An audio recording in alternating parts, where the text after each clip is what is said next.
प्यारे दोस्तों, स्वागत है आपका आपके अपने YouTube चैनल हेमंत की पाठशाला में।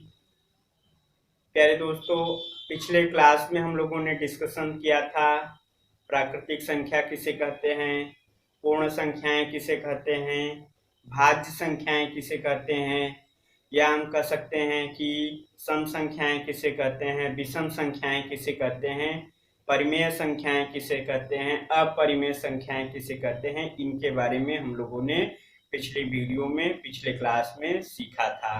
प्यारे बच्चों, वहां से आपके एक क्वेश्चन 100% आपके पूछे जाते हैं। हम आप लोगों को क्वेश्चंस भी कराएंगे, लेकिन पहले मेरा अप्रोच ये है कि आप लोगों को टॉपिक की पहले समझ हो। मीन्स अगर हम टॉपिक को अच्छे से सीख लेंगे तो हम क्वेश्चंस को आसानी से कर लेंगे। आज की क्लास में हम लोग डिस्कस करेंगे प्यारे बच्चों मीन्स संख्या का अंक। मीन्स जैसे हमारे पास क्वेश्चंस आते हैं बार बार कि 2 अंकों की संख्या का योगफल इतना है, इनका गुणनफल इतना है, तो संख्याओं को ज्ञात कीजिए। या 2 अंक की संख्या का गुणनफल इतना है, इनका योगफल इतना है, इनके व्युत्क्रम का मान निकालिए। इस तरह की संख्याएं इस तरह के क्वेश्चंस आपके कॉम्पिटिशन्स में यूपीटीईटी के पूछे जाते हैं। या पूछ लिया जाता है कि यदि 2 अंकों की संख्या का मान इतना है, अंकों के को हम इनको हम क्या करते हैं, उल्टा कर देते हैं, तो क्या होता है, इनका मान इतना हो जाता है, तो संख्याओं को निकालिए। इस तरह के बहुत सारे क्वेश्चंस आपके यूपीटीईटी में क्या होते हैं, पूछे जाते हैं। बेसिकली 1 या 2 क्वेश्चन इससे पूछे जाते हैं।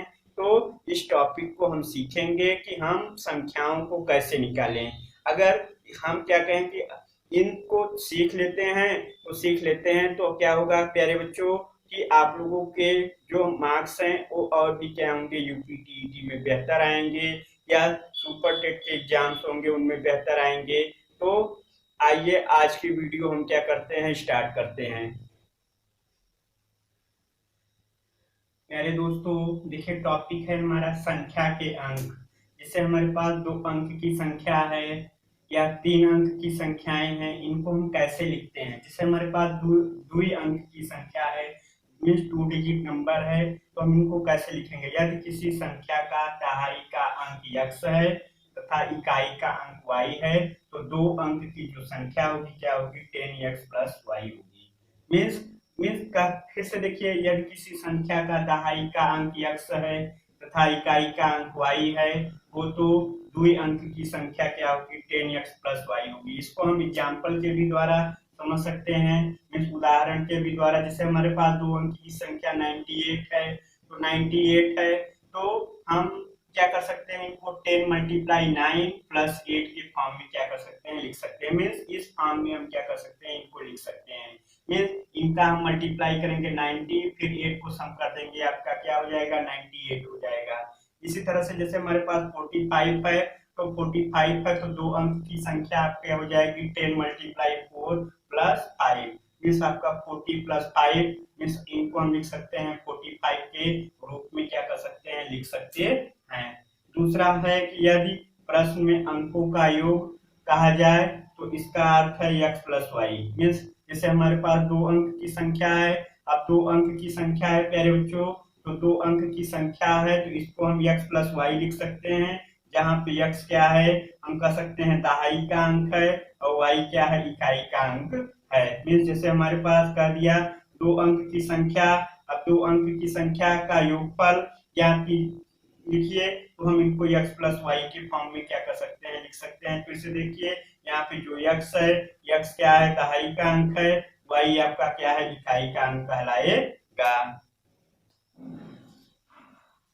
पहले दोस्तों आगे देखते हैं, जब प्रश्न में संख्या के अंक परस्पर पलट दिए जाएं अथवा बदल दिए जाएं, तो इसका अर्थ होता है कि x y के स्थान पर आ जाता है और y x के स्थान पर आ जाता है। यदि संख्या 87 में यदि अंकों के स्थान बदल दिए जाएं, तो नई संख्या क्या हो जाएगी, 78 हो जाएगी। मीन्स प्यारे बच्चों, जैसे हमारे पास 2 अंक की संख्या है, अब 2 अंक की संख्या है, क्वेश्चन आपका कह रहा है कि अंकों के स्थान बदल दिए जाएं, तो अंकों के स्थान जब हम बदल देते हैं तो इकाई का जो अंक होता है दहाई के स्थान पे, और दहाई का अंक क्या है, इकाई के स्थान पे आ जाता है। जैसे हमारे पास कोई संख्या 87 है, तो 87 है, अगर इनकी क्या है दहाई के स्थान को बदल देंगे तो ये क्या होगा, इकाई के स्थान पे, और इकाई का स्थान क्या होगा, दहाई के स्थान पे आ जाएगा। इसको हम इस रूप में भी लिख सकते हैं। जैसे हमारे पास दो अंक की संख्या है 10x प्लस वाई, अगर हम इनके अंकों को प्लेस को मिस इकाई की संख्या को बदल रहे हैं तो इकाई का स्थान दहाई के स्थान पे और दहाई का स्थान इकाई के स्थान पे आ जाएगा। इससे हम क्या करते हैं कि जैसे हमारे पास जो मूल संख्या है, जैसे हमारे पास मूल संख्या क्या है 87 है, तो 87 में से हम क्या करेंगे 78 को घटा देंगे, तो हमको क्या होगा कि एक संख्या प्राप्त हो जाएगी। यही क्या कहलाएगी, इस संख्या का जो अंतर है क्या आ जाएगा, 9 आ जाएगा। इस तरह के क्वेश्चन यूपीटीईटी के एग्जाम में हर साल यूपीटीईटी के एग्जाम में पूछे जाते हैं कि संख्या, अगर कोई संख्या इतना है, इसके दहाई के मान को हमने पलट दिया, इकाई का मान को हमने पलट दिया, तो हमारी संख्या क्या होगी। इस तरह के बहुत सारे क्वेश्चंस आपके यूपीटीईटी के एग्जाम में पूछे जाते हैं। एक नंबर यहाँ से आप लोगों का 100% क्या है यूपीटीईटी के एग्जाम में आते हैं।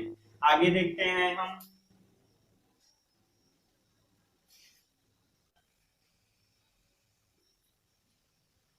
जैसे हमारे पास n अंकीय बड़ी सी बड़ी संख्या, मीन्स अगर हमारे पास कोई n अंक की बड़ी से बड़ी संख्या क्या होगी, n अंक की छोटी से छोटी संख्या क्या होगी।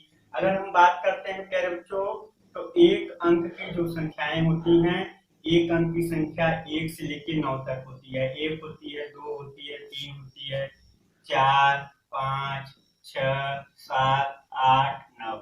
इस एक अंक की क्या होती है, टोटल संख्याएं होती हैं। अब अगर हम बात करते हैं एक अंक की छोटी से छोटी संख्या, तो एक अंक की छोटी से छोटी संख्या क्या हो जाएगी, 1 हो जाएगी। अगर हम बात करते हैं एक अंक की बड़ी से बड़ी संख्या, तो एक अंक की बड़ी से बड़ी संख्या क्या हो जाएगी, 9 हो जाएगी। अगर हम बात करते हैं दो अंक की छोटी से छोटी संख्या क्या होगी, या हम बात करते हैं दो अंक की बड़ी से बड़ी संख्या क्या होगी, हम देखते हैं मीन्स 9 के बाद क्या होता है, 10 स्टार्ट होता है, और 10 से लेके 99 के बीच में क्या होती हैं, दो अंक की संख्याएं होती हैं। तो यहाँ पे हम देखते हैं 10 मीन्स दो अंक की छोटी से छोटी संख्या क्या हो जाएगी, 10 हो जाएगी। मीन्स अगर हम बात करते हैं दो अंक की बड़ी से बड़ी संख्या, तो दो अंक की बड़ी से बड़ी संख्या क्या हो जाएगी, 99 हो जाएगी। इसी तरह से हम क्या है, तीन अंक की अगर हम बात करते हैं, तीन अंकों की हम कर सकते हैं। अब तीन अंक क्या है, 99 के बाद से स्टार्ट होते हैं, मीन्स 100 से स्टार्ट होते हैं 999 तक। तो हम देखते हैं कि अब क्या है, 100 से लेकर 99 के बीच में जितनी भी संख्याएं हैं क्या है, तीन अंक की संख्या कहलाती हैं। तो हम देख रहे हैं तीन अंकों की सबसे छोटी से छोटी संख्या क्या है, 100 है, और तीन अंक की बड़ी से बड़ी संख्या क्या है, 999 है। अगर हम चार अंकों की बात करते हैं, तो चार अंकों की बात करते हैं प्यारे दोस्तों, तो चार अंक में क्या हो जाएंगे, मीन्स 1000 से लेके 9999 मीन्स 9999। अब हम देखते हैं चार अंक की छोटी से छोटी संख्या क्या है, मीन्स 1000 है। चार अंक की बड़ी से बड़ी संख्या क्या है, मीन्स 9999 है। तो हम देख रहे हैं कि अगर यह अंक की बड़ी से बड़ी संख्या पूछ ले या यह अंक की छोटी से छोटी संख्या पूछ ले, तो हम क्या करते हैं, आसानी से क्या करते हैं, निकाल लेते हैं। कभी कभी यूपीटीईटी के एग्जाम्स में या सुपर टीईटी के एग्जाम्स में या सुपर सीटेट के एग्जाम्स में प्यारे दोस्तों इस तरह के भी क्या है क्वेश्चन पूछ लिए जाते हैं। इस दो अंक की छोटी से छोटी संख्या क्या होगी, या तीन अंक की छोटी से छोटी संख्या क्या होगी, या अगर हम पूछ लिया जाता है कि मीन्स तीन अंक की संख्याएं हैं, मीन्स 100 से लेके 999 के बीच में कितनी संख्याएं तीन अंक की संख्याएं, तो यहाँ पे हम क्या करते हैं, 999 में से 100 को क्या करेंगे, घटा देंगे, और जब घटा देंगे प्यारे बच्चों इसमें हम एक को सम कर देंगे, तो एक को हम सम कर देंगे, मीन्स 900 संख्याएं क्या होती हैं, होती है। इस तरह के भी क्या है क्वेश्चन आपके यूपीटीईटी के एग्जाम्स में क्या है पूछे जाते हैं। प्यारे बच्चों, अब हम देखते हैं कि यूपीटीईटी के एग्जाम्स में किस तरह के क्वेश्चन आ सकते हैं। जैसे कोई दो अंकों की संख्या तथा उनके स्थान परिवर्तन से बनने वाली नई संख्या का योग 110 है। यदि उनके अंकों का अंतर 4 है तो वह संख्या ज्ञात कीजिए। मीन्स कह रहा है कि यदि कोई दो अंकों की संख्या, अब हमारे पास दो अंकों की संख्या, अभी हमने पढ़ा कि दो अंकों की संख्या क्या होती है, 10x प्लस वाई। मीन्स दो अंकों की संख्या, अब इनका स्थान परिवर्तन से बनने वाली संख्या, मीन्स इकाई की संख्या को दहाई में बदल दें और दहाई की संख्या को इकाई में। मीन्स मीन्स इसके स्थान परिवर्तन से बनने वाली नई संख्या क्या होगी, 10y प्लस एक्स। अब कह रहा है इन दोनों के योग का योग क्या है, 110 है। मीन्स हम 10x plus Y plus 10y X plus X का योग क्या है, 110 है। अब 10x को x में सम कर देंगे, क्या आ जाएगा, 11x। मीन्स y को 10 में सम कर देंगे, 11y इक्वल 110। अब यहाँ पे हम देख रहे हैं, यहाँ पे भी 11x है, यहाँ पे 11y है। 11 को हमने बाहर कर लिया। जब हमने 11 को बाहर कर लिया, अब हम क्या करेंगे, 11 को इस तरह ले जाएंगे तो 110 को कटा देंगे 11 से, आपका क्या आ जाएगा, 10 आ जाएगा। ये आपका इक्वेशन 1। मीन्स अब दूसरा कह रहा है कि यदि उनके अंकों का अंतर, दो अंकों की संख्या है, अब दो अंकों की संख्या का अंतर में x माइनस वाई का अंतर कितना हो गया, 4 हो गया। जब 4 हो गया तो हम क्या करेंगे कि इक्वेशन 2 है, अब हम इक्वेशन 1 को इक्वेशन 2 से क्या करते हैं, घटा देते हैं। तो यहाँ पे हम घटा देंगे, यहाँ पे 2, अब देखिए यहाँ माइनस यहाँ प्लस है, इसको हमने घटा दिया। अब यहाँ पे x में x को सम कर देंगे 2x, 4 को 10 में सम कर देंगे 14। अब x को हम क्या करेंगे, इधर लाएंगे, इक्वल की साइड लाएंगे, 14/2 से डिवाइड कर देंगे, क्या हो जाएगा, 7 हो जाएगा। हम देख रहे हैं कि x की जो वैल्यू आ गई 7 आ गई। इस वैल्यू को इक्वेशन नंबर 1 में रख दीजिए, यहाँ पे हमने रख दिया है। मीन्स अब x के स्थान पे 7 प्लस वाई इक्वल 10, 7 को इस तरफ ले आएंगे प्यारे दोस्तों, तो 10 में से 7 घट गया, मीन्स y। मीन्स हम देख रहे हैं कि हमारे पास दो अंकों की संख्या क्या है, xy है। तो मीन्स अब देख रहे हैं x का मान कितना है, 7 एंड y का मान क्या है, 3। हम देख रहे हैं कि दो अंकों की संख्या क्या हो गई, 73। तो इस तरह से हम क्या कर सकते हैं, इस तरह के क्वेश्चंस को हम आसानी से कर सकते हैं। तो प्यारे बच्चों, आज के वीडियो में इतना ही।